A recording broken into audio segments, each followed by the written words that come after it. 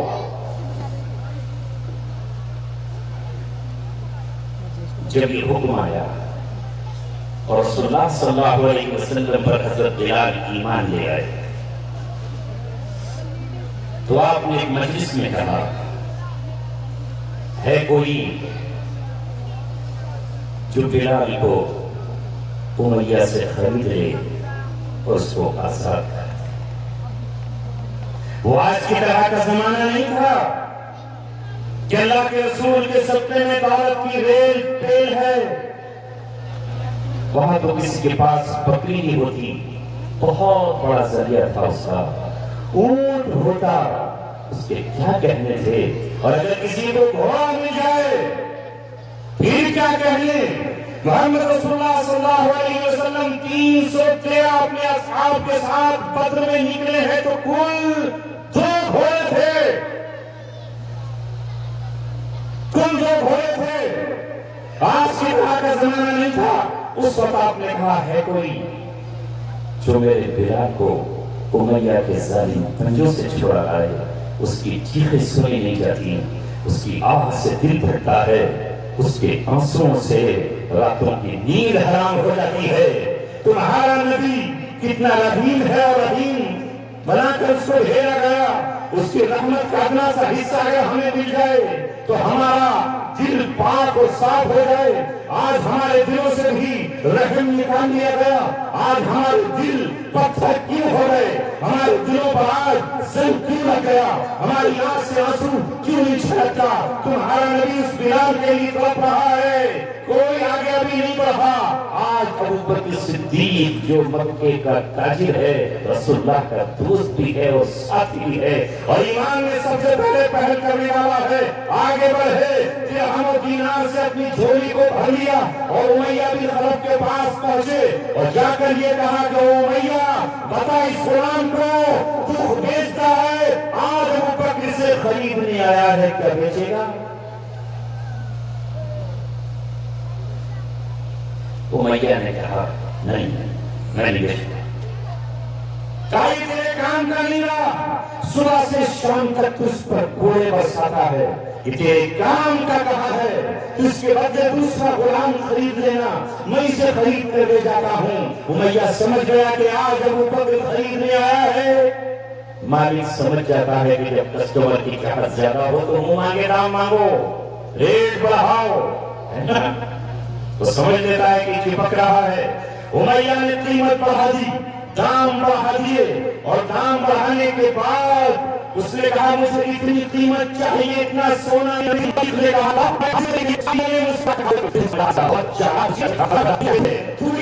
بے گزرے غلام کو جو کسی کام کا نہیں ہے اتنی قیمت میں خرید لیا۔ تو حضرت ابو بکر صدیق نے کہا او امیہ میں تجھے چالاک سمجھتا تھا، مگر آج پتا چلا کہ تو احمق ہے، بلکہ احمقوں کا سردار ہے، تجھے نہیں پتا میں آج کس کے کہنے پر یہاں آیا ہوں، میں آج کس کی پسند پر آیا ہوں، میں آج کس کی رضا کے لیے آیا ہوں، میں محمد رسول اللہ کی چاہت میں آج یہ طے کر کے آیا تھا کہ اگر بلال کے بعد تو سونا توڑ کر آئے گا تو سونا اتنا میں توڑ دوں گا تجھے، لیکن بلال کو لے کر جاؤں گا۔ اگر آج تمہیں بولی لگا تھا کہ مجھے بلال کے بدلے میں تیرے بیٹے کی غلامی چاہیے تو میں اپنے بیٹے کی غلامی تیرے نام کر دیتا اور چل سے آگے بڑھ کر کہتا ہوں اگر تو مجھے غلام بنانا چاہتا تو بلال کے بدلے میں غلامی تیری اختیار کر لیتا، مگر آج محمد رسول اللہ کی رضا کے لیے اس بلال کو لے کر جانا اور لا کر رسول اللہ صلی اللہ علیہ وسلم کی خدمت میں پیش کر دیا اور کہا آپ نے کہ جاؤ بلال آج کے بعد تو آزاد ہے۔ مجھے اس واقعے کے سنانے سے کہنا یہ ہے کہ بلال غلام تھے، حبشہ کے رہنے والے تھے، رنگ سیاہ تھا، ہونٹ بھی موٹے موٹے تھے، زبان میں لغت کی فصاحت اور بلاغت نہیں تھی، مگر جب اس قرآن کو سینے سے چمٹایا اور اس کی قرآن کی آیات کو اپنی زبان پر جاری فرمایا اور جب دل اس قرآن کو دے دیا، جسم اس قرآن کو دے دیا، جان اس قرآن کو دے دی، قرآن سے سودا کر لیا۔ قرآن نے کہا ان اللہ اشتری من المؤمنین انفسهم واموالهم بان لهم الجنہ، لوگوں اللہ تعالیٰ نے ایمان والوں کی جان اور ایمان والوں کا مال خرید لیا ہے، خریدار اللہ ہے۔ اور تم اپنے جسم کو بیچتے ہو کیا؟ تم اپنی جان کو بیچتے ہو کیا؟ تم اپنے مال کو بیچتے ہو کیا؟ تو اہل ایمان نے کہا اگر اللہ خریدار ہے کوئی قیمت کون لے سکتا ہے؟ اڈانی ہو یا امبانی ہو، ایلن مسک ہو یا کوئی اور بڑا حقر ہو، اس کی قیمت کوئی نہیں لگا سکتا ہے۔ یہ قیمت تو اللہ تعالیٰ ہماری لگا رہا ہے۔ اللہ بدلے میں کیا ملے گا؟ قرآن نے کہا بدلے میں تمہیں جنت ملے گی، جنت کی نعمتیں ملیں گی، وہاں حور ملے گی، ریمان ملیں گے، بہتی ہوئی شہد کی نہریں ملیں گی، بہتی ہوئی دودھ کی نہریں ملیں گی۔ جنت میں تمہیں سونے کے کنگن ملیں گے، چاندی کے کنگن ملیں گے، حریر اور ریشم اور دیوار سے تمہیں کپڑے پہنائے جائیں گے، وہاں تمہیں اللہ تبارک و تعالیٰ کی زیارت ہوگی اور داؤد علیہ السلام کے سریلی آواز میں ان کے بہترین گلے میں قرآن کی تلاوت تمہیں سننے کو ملے گی۔ تو اہل ایمان نے سودا کیا، اس سے سستا سودا اور کیا ہو سکتا؟ حضرت بلال نے سودا کر دیا اور قرآن نے کہا اب میں تجھے عظمت کا تاج پہناؤں گا، میں تجھے عزت کی چادر اڑاؤں گا، میں تجھے سربلندی کا صحرا پہناؤں گا، اور تو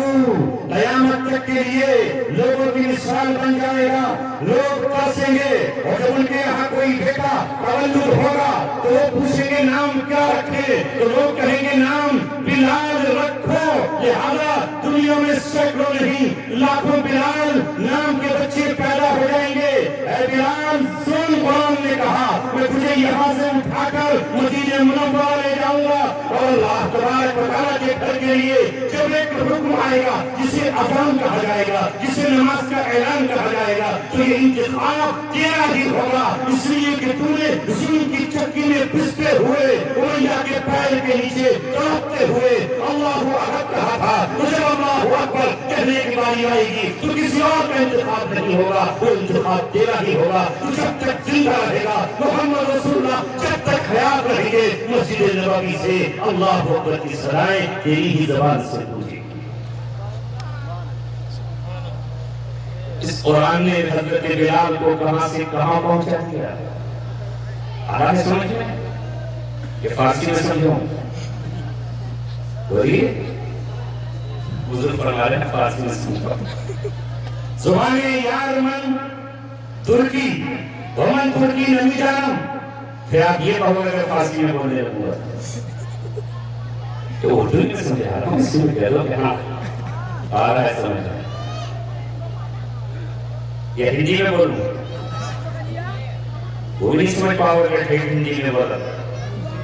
ہاں، تھوڑی اردو تھوڑی ہندی، ہندوستانی زبان۔ سبحان اللہ۔ اب آپ غور کرتے چلے جائیے، یہی حضرت بلال رضی اللہ تعالیٰ عنہ اللہ تعالیٰ نے انتخاب کیا۔ اس قرآن نے کہا ہم اوپر بلندیوں پر تمہیں لے جائیں گے۔ پھر مکہ فتح ہوا، درمیان کے سارے واقعات چھوڑا، مکہ فتح ہوا، اور اس وقت خانہ کعبہ منتظر تھا کہ اب یہاں برسوں کے بعد، یعنی 8 برس کے بعد یہاں پھر کوئی نغمے لا الہ الا ہو گنگنائے، کسی کا انتخاب کیا جائے۔ کون ہے؟ سب کو ادھر جا رہے تھے، کوئی اپنے پرانے گھر کو دیکھ رہا ہے، کوئی ابو سفیان سے ملاقات کر رہا ہے، اور کوئی کسی اور طرف جا رہا ہے، کوئی رشتہ داروں کو ڈھونڈ رہا ہے، کوئی نماز کی تیاری کر رہا ہے، کسی نے وضو کا انتظام کیا ہوا ہے، مگر حضرت بلال رضی اللہ تعالیٰ عنہ ایک ہی دھن میں ہے، ایک ہی فکر میں ہے، انہیں ایک ہی سوچ ستا رہی ہے۔ خانہ کعبہ کی چھت پر چڑھ جاؤں، خانہ کعبہ کی چھت پر چڑھنے لگے، چڑھنے کا موقع نہیں تھا، سیڑھی لگی تھی۔ کسی دوسرے ساتھی سے کہا تو بیٹھ جا، تیرے کاندھوں پر یہ سوار ہوگا، اور سوار ہو کر خانہ کعبہ کی چھت پر چڑھے، اور کانوں میں انگلیاں دے کر کہا اللہ اکبر اللہ اکبر اللہ اکبر اللہ اکبر، اشہد ان لا الہ الا اللہ اشہد ان لا الہ الا اللہ۔ فتح مکہ پر وحدانیت کا نغمہ اور نعرہ کسی نے لگایا تو وہ بھی بلال ہی کی زبان۔ اس وقت مکے کے بڑے بڑے پرانے سرداروں کے بیٹوں نے کہا، سیرت نے یہ بات دیکھی ہے، تاریخ نے یہ بات قلم بند کی ہے، ان کے بیٹوں نے کہا اچھا ہوا ہمارا باپ مر گیا، اچھا ہوا اسے یہ دن دیکھنا نصیب نہیں ہوئے، ورنہ آج اس کالے کلوٹے غلام کی آواز میرے ابا کو سننا پڑتی، اور میرے ابا زمین پہ گر جاتا اپنی بدنامی سے، شرمندگی سے، اچھا ہوا کہ مر گیا۔ مگر اللہ نے کہا تھا اور قرآن نے کہا ہے کہ بلال بلند ہو کر رہے گا۔ چلا جاتا ہے زمانہ، محمد رسول اللہ کے وصال کے بعد اور دنیا سے پردہ فرما جانے کے بعد حضرت بلال رضی اللہ تعالیٰ نے شہر مدینہ چھوڑ دیا، شہر مدینہ چھوڑ دیا، اور مدینہ کے شہر چھوڑ کر ملک شام کی طرف نکل گئے، اور وہاں پر انہوں نے اپنے آپ کو سالیا، میرا محبوب وہاں نہیں رہا تو میں کس کو اذان سناؤں گا؟ تو میں جب اذان دیتا تھا تو حجرہ مبارک میں میرا محبوب میرا دلہ سنتا تھا، کائنات کا دلہ اور کائنات کا رب سنتا تھا۔ آج اپنی اذان کسے سناؤں گا؟ نہیں رہوں گا یہاں پر، اور مدینہ چھوڑ کر چلے گئے. محمد رسول اللہ صلی اللہ علیہ وسلم کے بعد ان کے جانشین ابوبکر صدیق رہے. ابوبکر صدیق نے داخلی فتنوں کو ختم کیا. فتنہ ارتداد آیا, اس کا صفایا کیا. جھوٹے مدعی نبوت کھڑے ہو گئے. ان سب کو شریف کے پاس لے کر حضرت ابوبکر صدیق نے عمر بن خطاب کو نامزد کیا. عمر بن خطاب کا دور آیا, بیت المقدس کی طرف مسلمانوں کے قدم جا رہے تھے کہ یہ بھی ہمارا قبلہ اول ہے, یہ بھی اسلام کا مرکز ہے, یہ بھی مسلمانوں کی دھرتی ہے, یہ بھی مقدس شہر ہے, یہ شہر ہمارے پاس ہونا چاہیے. لہذا حضرت عمر بن خطاب رضی اللہ تعالیٰ عنہ کو پیشکش آئی, ہم جنگ نہیں چاہتے, ہم قتل و قتال نہیں چاہتے, ہم لڑنا نہیں چاہتے. ہماری کتابوں میں لکھا ہوا ہے کہ جب وہ مصنف عمارت پر بیٹھے تو چابیاں اس کے سپرد کرتے. حضرت عمر بڑھے, آگے پہنچے, چابیاں ان کے سپرد کر دی گئیں. اب مسجد اقصی سینکڑوں سال سے اذان کو ترس رہی تھی, توحید کے نغمے کے لیے مچل رہی تھی. اس کے مینار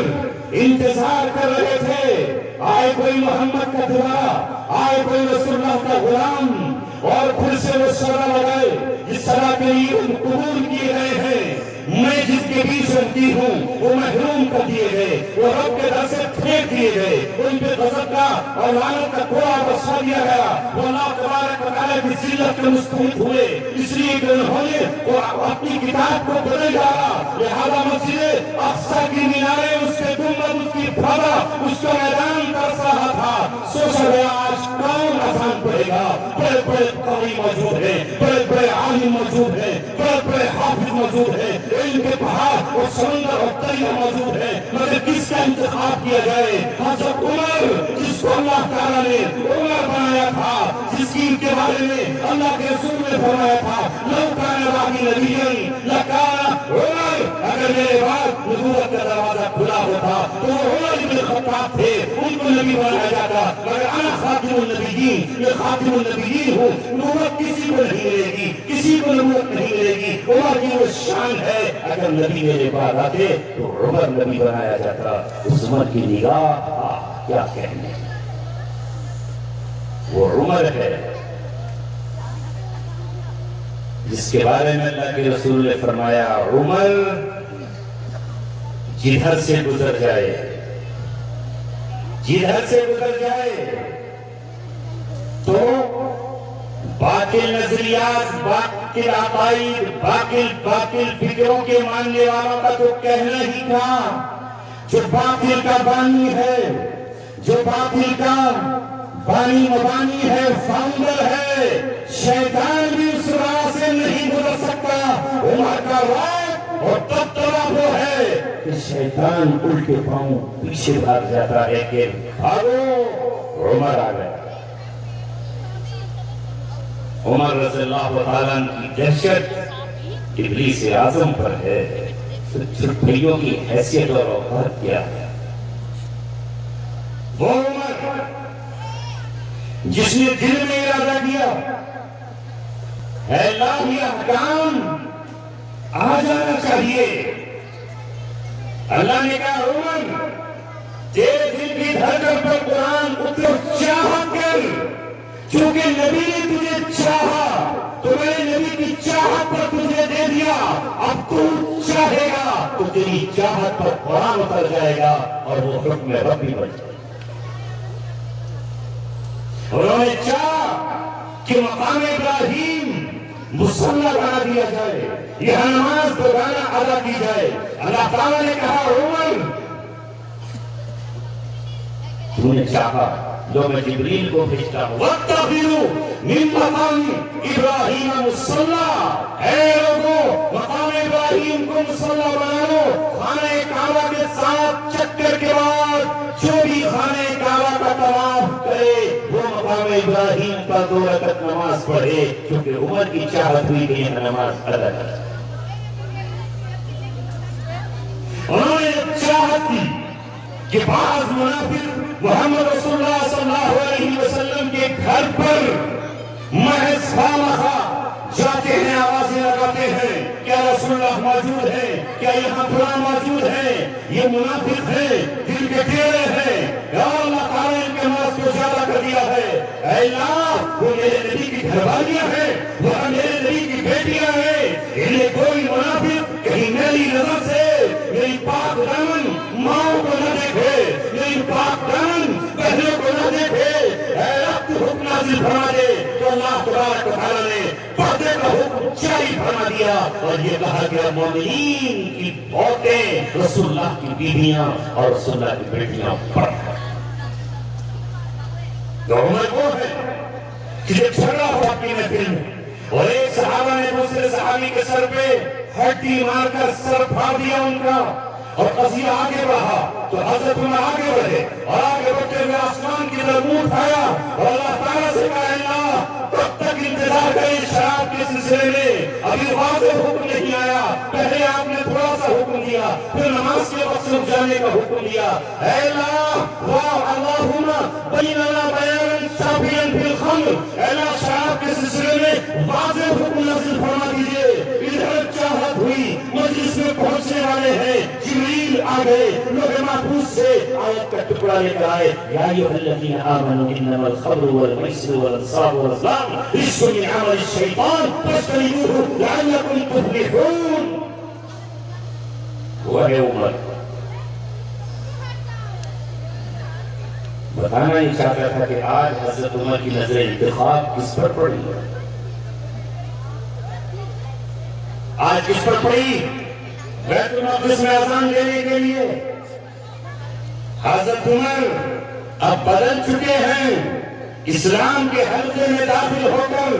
عصبیت کی ساری دیواریں گرا چکے ہیں، خاندانوں کے جو بت بنے ہوئے تھے ان کو پاس پاس کر چکے ہیں۔ اب بڑائی صرف اللہ تعالیٰ کی ہے، اب ان کی نظر میں بڑا وہ ہے جس کو قرآن نے کہا ہے ان اکرمکم عند اللہ اتقاکم، تم میں سب سے بڑا وہ ہے جو اللہ تبارک و تعالیٰ کے نزدیک متقی ہے۔ لہذا فیصلہ کرنے میں دیر نہیں کی اور کہا جس کا انتخاب اللہ نے کیا ہو، رسول اللہ نے مسجد نبوی کے لیے کیا ہو، اسی کا انتخاب میں آج مسجد اقصی میں پہلی اذان کے لیے کریں۔ یہ ہے بڑا بنانے والا قرآن، کہاں تک لے رہا حضرت بلال کو؟ مسجد نبوی،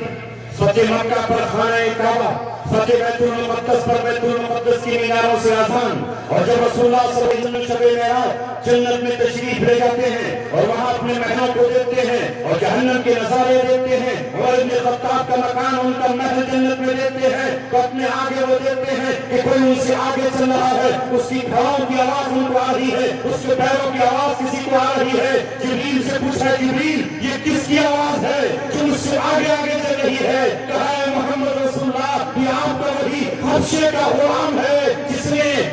جس کو آپ نے بلندیوں سے سرفراز کیا تھا، وہ آج آپ کے آگے آگے چل رہا ہے۔ علماء نے اس کی تشریح کی ہے کہ وہ آگے کیوں چل رہے تھے، اس لیے کہ محبوب آ رہے ہیں، ذرا ہٹو میں اپنے محبوب کے آگے راستہ صاف کر کے دے چلوں۔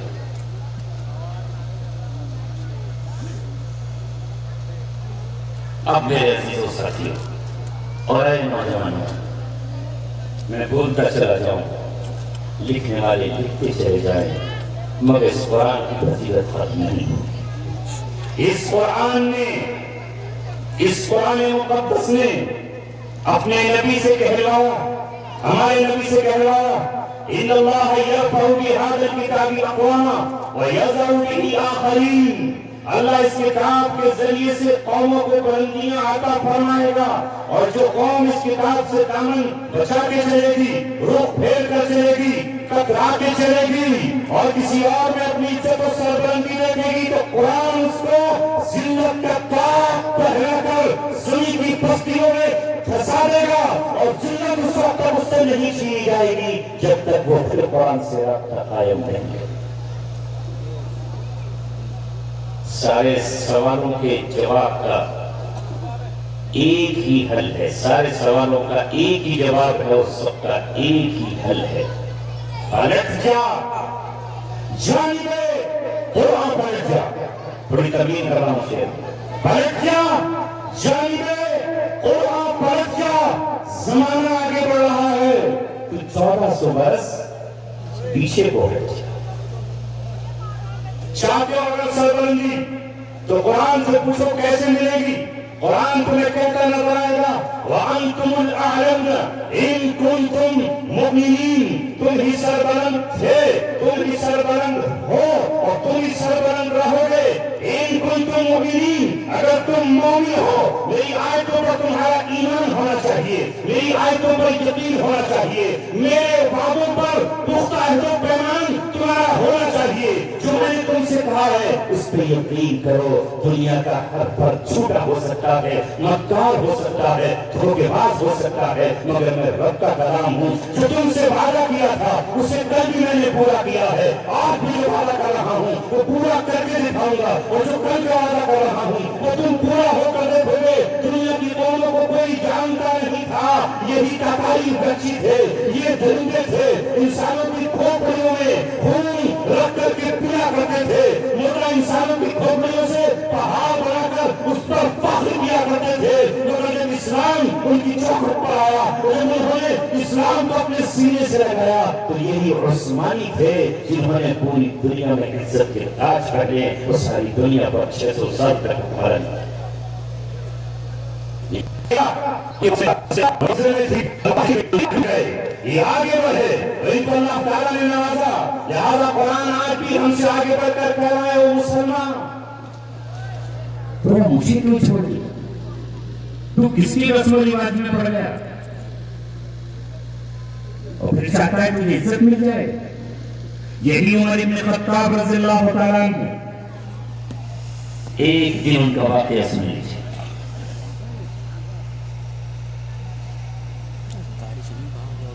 ایک مقام پر جنگل میں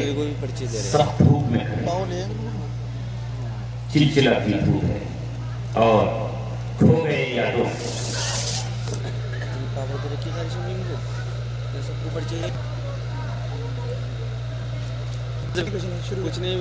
ختم کر دوں گا، تمہیں کانا پوسی کرنی ہے کہانی میں کیا کہہ رہا ہوں، یہ کہانی مت ہو، تم میرے سامنے بیٹھے ہو، میرے لحاظ کر لو، آپ سے عمر میں زیادہ ہوں گا، جب کرسی پہ بیٹھا رہا ہے تو یہ سب میرا احترام کرا، میں شاید نہیں ہوں کہ ان کے سامنے بیٹھا، تو میرے دوستوں میں خط نہیں کرنے جا رہا، کیوں اپنی بدنامی کرا رہے ہو، یہ بات بہت دور تک جائے گی۔ میں نے بڑی تعریف کی آپ کے رستے کی، صرف تھوڑی دیر کو خاموش ہو جاؤ، بعد میں تبصرے کرنا ہے نا، یہ آٹو کا مزاج ہوتا ہے کہ اگر کوئی بات سنو ہے نہیں ذرا سن لے، مردوں کی شان نہیں ہوتی، انہیں اللہ نے عقل دی ہے، مگر کیا کریں آج کا مرد جب ہاتھ میں اپنی کلائی میں چاندی کی زنجیر پہنے اور جب اپنے ہاتھ میں نکاح کے موقع پر مہندی لگائے اور جب کان میں رنگ پہنے اور جب محمد رسول اللہ کی سنت جو نشانی ہے موت کی اسے جب وہ چھلوا کرائے تو اس میں زنانہ صفات تو پیدا ہو ہی جائیں گی۔ لا اللہ متشبہین والمتشبہات، میرے نبی کا فرمان سچا ہے، جو مرد ہو کر عورتوں کے سے اپنے آپ کو کپڑے پہنے اپنے آپ کو ویسا بنائے اور جو عورت ہو کر مرد کے اپنے بنائے، اللہ اس کے رسول کی لعنت ہے۔ اس لیے ہم چاہتے ہیں کہ ہمارے مرد ہوں، مرد زمانہ ہوں، ان کی کڑھائیوں میں کنگن نہ ہو، ان کی کڑھائیوں کے ہاتھوں میں انگوٹھیاں نہ ہو اور ان کے کانوں میں رنگ نہ ہو، ان کی گردنوں میں چینے نہ ہو، وہ مرد مرد کے ہاتھ ہوں۔ مگر ہم کیا کریں، آج ایسے حالات ہے کہ کچھ سنانے بھی چلو تو پھر وہ سوچتے ہیں کہ پتہ نہیں کیا ہوا۔ جب آپ بیچ میں دخل دیتے ہو تو آسمان سے رشتہ کٹ جاتا ہے، یہ وہی چاہتا ہے سب کچھ۔ نہیں پتا آپ کو اسٹیج پر بیٹھ کر میں اپنے مولا کے حضور ایک بھکاری بن کر، اس کا گدا بن کر، اس کے دربار میں سجدہ ریز ہو کر اس سے مانگتا ہوں، اے میرے مولا میرے پاس کچھ نہیں ہے، جو مجھ پہ تھا وہ میں نے کل اس اجلاس میں دے دیا۔ میں بہت بڑا عالم نہیں ہوں، میں بہت بڑا علم کا سمندر نہیں ہوں، بس میرے پاس تیرے نسبت ہے اور وہ میرے والد کی نسبت ہے جس نے اپنی چھوٹی سی بستی میں